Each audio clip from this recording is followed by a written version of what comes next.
Everyone, Brian Moore here again. Thanks for tuning in. In this episode, I'm going to talk to you about why it's a bad idea to try to stay down with chipping and pitching. So, for about 500 years now, golfers have been told to stay down, and every time they hit a bad shot, they blame it on either looking up or they picked their head up or they didn't stay down. But really, staying down is probably what causes a lot of those shots to begin with. So, let's just imagine for one moment a plane that's going to land on an aircraft carrier, okay? And it's going to come in and it's going to touch down on the landing deck and then it's going to take off again. Now, we're going to imagine that the club head here is the plane, and right down here where the ball is where the landing deck on the plane is. Now, the problem is that landing deck is very small, and in order to make a successful landing, two things have to happen. Number one, the plane has to touch down in the right spot. In other words, it can't touch down before or after the boat.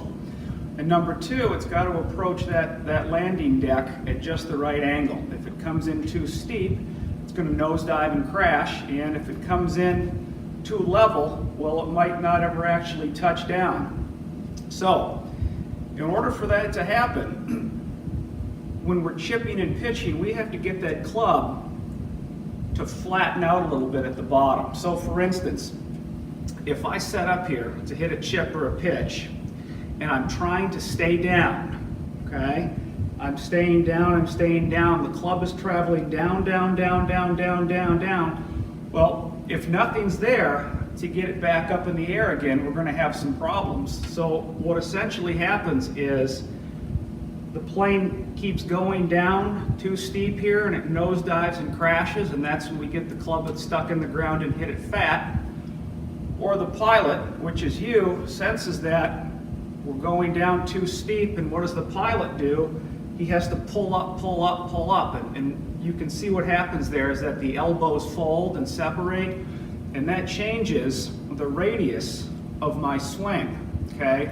Now, if we were to do this correctly, as the club is still coming down, the handle has to start coming up. So again, if we think of the plane coming down, all right, well, as it approaches the runway, the nose of the plane comes up while the back end of the plane is still going down. So we could think of the handle here as the nose of the plane. And as I approach impact down here, I actually have to start to stand up, and what I'm actually doing is I start tilted forward here from the hips, but as I come into impact, I'm literally standing up like this. Now I know that's hard to believe, but the reason this is a difficult thing to understand is because it's sort of blended or hidden with a turn. So if I just start right here and I go like that'd be a very natural follow-through position for a little chip or pitch shot there.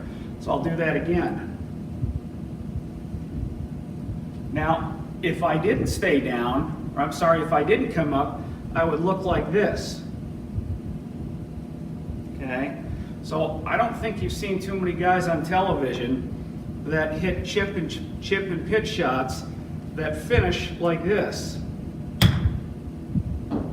Okay, that looks very amateurish there, and I'm bound to hit the ball on solid. Now, on the other side of the coin here, if I just let myself extend up coming through, you can see that I was able to get the club to round off just right at the bottom down there.